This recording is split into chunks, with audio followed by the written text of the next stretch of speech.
Welcome to Picks with the Professor, the podcast where a real statistics professor and his good friend Jake gives you sports betting tips. I am Professor Sides. You can follow me and find all of my picks on Twitter at Professor Sides. Today is Monday, January 31st, 2022, and this episode covers today's best college basketball bets. In case you're new here, I have built a mathematical model that predicts what the spread and total should be for every Division I college basketball game. That information, along with a graded A, B, or C pick for each of today's games, is available in the Google Sheet that is linked in the show's description. Picks that get an A are the ones I love, picks that get a B are the ones I like, and picks that get a C are the leans. However, please remember that good and bad variance will occur. So as much as I'd like to say the model will be profitable each and every day, that is an impossible reality for any gambler.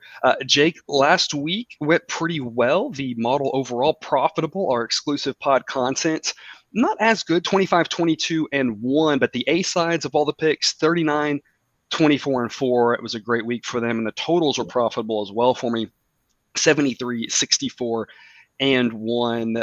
Jake, what was your takeaway from last week? My biggest takeaway is I think the SEC has been underrated. They kind of showed everybody that who was boss in that Big 12 SEC challenge. That everybody's been all over the Big 12, and you have Kentucky, and Kentucky just goes through and just dominates Kansas. Yeah, that was impressive. Bama wins, beats a very good Baylor team. You had a last second shot. They got Texas to beat a good Tennessee team. I don't know. SEC might be something to watch going forward because they are loaded with talent, it seems.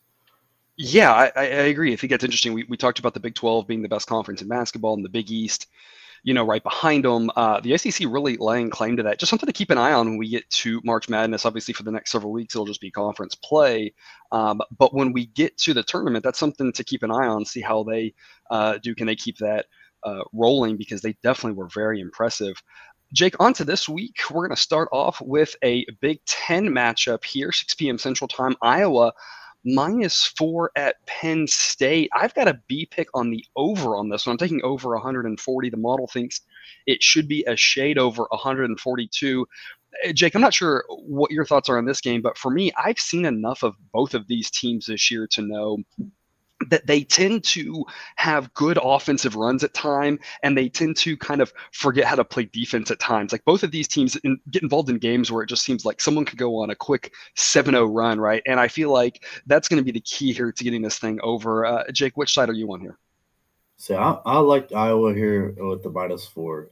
I think Penn State is playing at such a slow, deliberate pace, especially in their last few, and then they're turning the ball over at a 20% rate, so that doesn't go well to a very fast pace, like complete opposite style Iowa team who's playing better. Keegan Murray is not playing as well as he did at the beginning of the year. His average just dropped 6 points per game to 22. It's weird to say it's dropped to 22, but You're right. But I mean, they're getting better with like Fred McCaffrey and Bohannon and everybody else staying up, and his brother is actually playing better too. So they're getting better as a team. They hit their free throws at a high rate. They take care of the ball, and they just beat this Penn State by 17 at home. So I don't think traveling to Penn State is going to change the score that much. And the way Penn State just shoots the ball so bad at times, they just totally disappear. Like in their they shoot way too many threes to be as bad a shooting team they are. They're shooting 23 threes a game and barely making 8. So they're just under a third of the threes. It's not a good combo for a fast-paced Iowa team.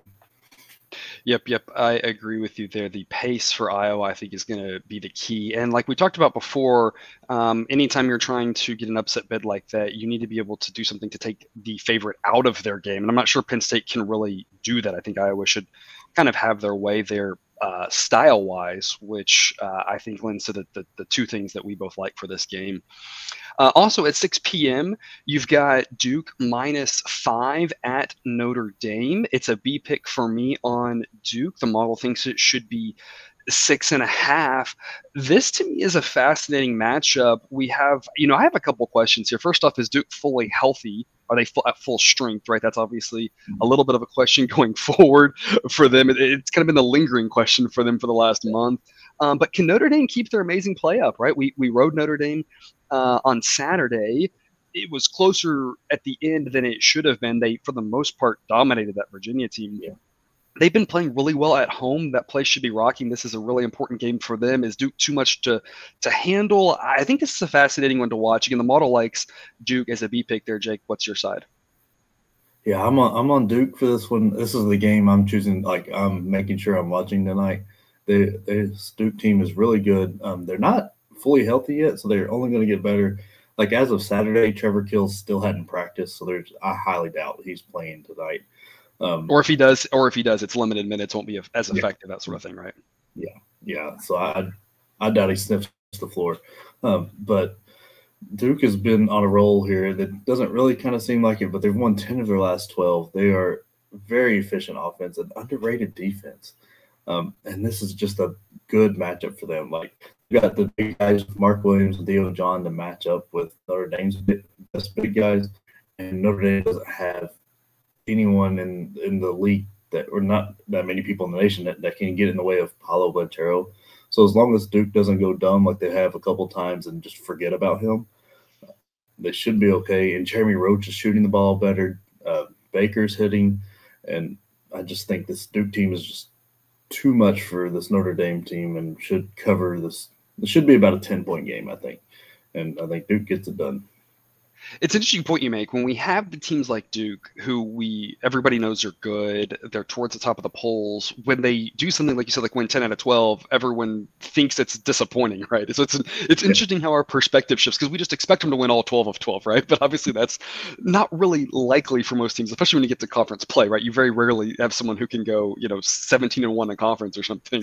But the other thing to note, of course, on this game is I never try to prognosticate where a specific line will go, but in general, the general trend is that a team like Duke that is a popular public side, the number will just get bigger on them as the day goes along. Again, you never know exactly with each game, with injury updates, things like that, but in general, that's probably what's going to happen, because that's what tends to happen. So just something to keep your eye on here if you're playing this game. And Jake, you talked about that was the game that you were watching. The one I will be watching, 7 p.m., Colorado State at Wyoming. I think this is the most interesting game of the night. We've got a pick'em on the spread here. Colorado State at Wyoming, 7 p.m. Central. I think this will be a fascinating game, one that you definitely want to at least watch the second half of once those other earlier games end. I think I've got a B pick on Wyoming. The model thinks that Wyoming should be a 2-point favorite on this one. That means I think Colorado State's a little bit better, but Wyoming playing at home, I think, is the reason that you should back them. This is our drop a comment game, though. Let us know who you think will win. I'm on Wyoming. Jake, you're on Colorado State, so let's hear your reasoning here. I mean, we've talked about Colorado State a few times on this podcast. Like, their offense is incredible. And don't read too much into that UNLV game. They ran into a buzzsaw of Hamilton, who went for 45. And I mean, he beat his scoring average in the first half. And Colorado State's not a good defensive team by any stretch. But I mean, when the guy's going off like that, sometimes it's hard to control any part of the game, and then you just kind of get in your own head. And this Wyoming team is a good team at home, but they don't not that there's a spread to cover, but so as long as you get it out of the pick'em, it could go either way, but they're only covered 50% of the games at home. So they keep the ball, or take care of the ball very well, but they're just very thin scoring wise. Like, it goes Maldonado and Graham Ike, and then after that it's a drop off, and that kind of will kind of go against them, I think, with how evenly spread out this Colorado State team is, and Roddy is just a matchup nightmare. Yeah, I think this one will be an interesting one where we'll learn a little bit more about both teams, because Colorado State had that really hot start. They are, like you said, really efficient, which is obviously something you're looking for here. But, you have that UNLV game, and even if you take that one out, they've had a couple of disappointing efforts here recently. So I'm starting to wonder, is Colorado State, was a lot of that kind of smoke and mirrors early? Is Wyoming, actually the real deal? This is a big week for them.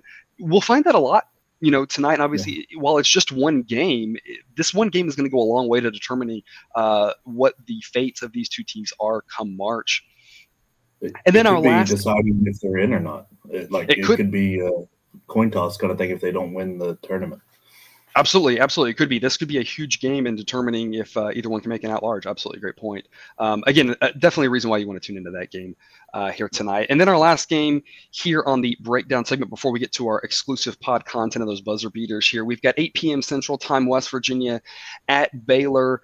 The model makes this 135 and a half, so I'm going to go under that 137 for a B pick. A couple of things on this one. I'm going to trust my numbers are still accurate here for Baylor, despite the total flying over in the Alabama game on Saturday. If you watch that game, it was heading under for easily for the first half and the first part of the second half, and then that game just blew up, just back and forth, just points like crazy. That's where I think Baylor lost the game, is that they kind of played into Alabama's hands.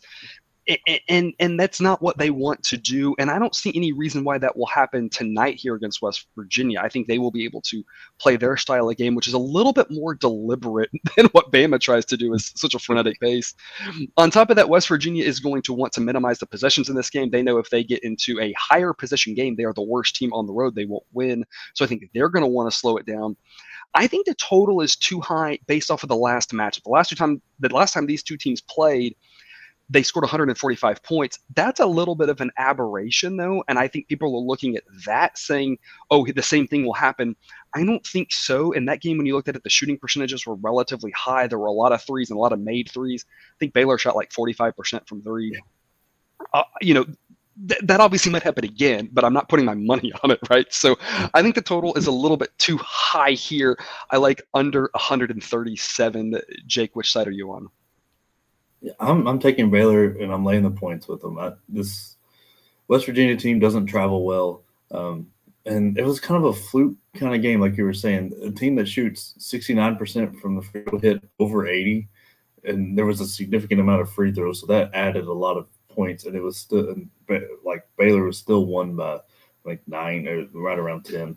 And so I don't think they won. I don't think they do that on the road, and I think Baylor is much better at home, and they're going to be a little angry after this Alabama game. Like you said, they just all of a sudden let Bama control the game and tried to keep up, and they weren't ready for it. But there's a little bit of an unknown factor with Cryer if he's going to play or not.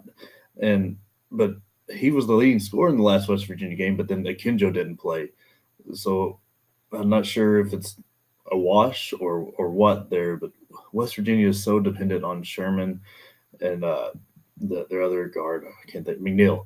And they were hot last game, and I don't think that happens again. I think Scott Drew goes in there and says, okay, somebody else beat us, and we're just going to take these two guys out. Because those guys played 39 minutes and scored almost all the points.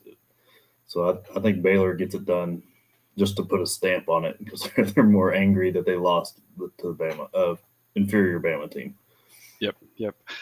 And that gets us into the buzzer beater segment here, your exclusive pod content. I've got the A+ pick of the day for you, 8 p.m. Central Time, Santa Clara minus 12.5 versus Pacific. I don't usually love laying that many points, but I think that Pacific is in just nowhere near as talented as what I think has been an underrated Santa Clara team. So I like Santa Clara to just run them out of the building there. The best B-side, I've got 6 p.m. Austin P minus 3 versus SIU Edwardsville. I think they can cover that short number at home. Every dog has its day. I'm going to give a little SWAC action at you here. 7 p.m. Bethune-Cookman plus 125. I think they can go on the road and get it done at Alabama A&M. And then my last one here, the plug your nose and play them anyway. 6 p.m. Albany getting a whopping 16.5 points at Vermont. Vermont obviously is really good. That's too many points. There was a lot of snow up in the Northeast, right? These kids will be distracted. Let them go play in the snow, right? Vermont's going to get up to a nice comfortable lead and just coast. So I see Vermont winning the game about 13, hopefully, and not 30, right? That's a whole lot of points. I'm plugging my nose and playing them because Albany kind of stinks. Jake, what are your buzzer beaters? Man, I love this Howard team. They're very good. They shoot the ball so well from three. They've got a guy that's making almost 52% of his threes, and South Carolina lets up about 9 threes a game. So I think Howard covers a 7 fairly easy. And then I love this Liberty team going against the Kennesaw State team that's nothing exciting. So I think Liberty gets it done. All right, all right. Well, that is all that we have for you today. Thank you for tuning in to another episode of Picks with the Professor.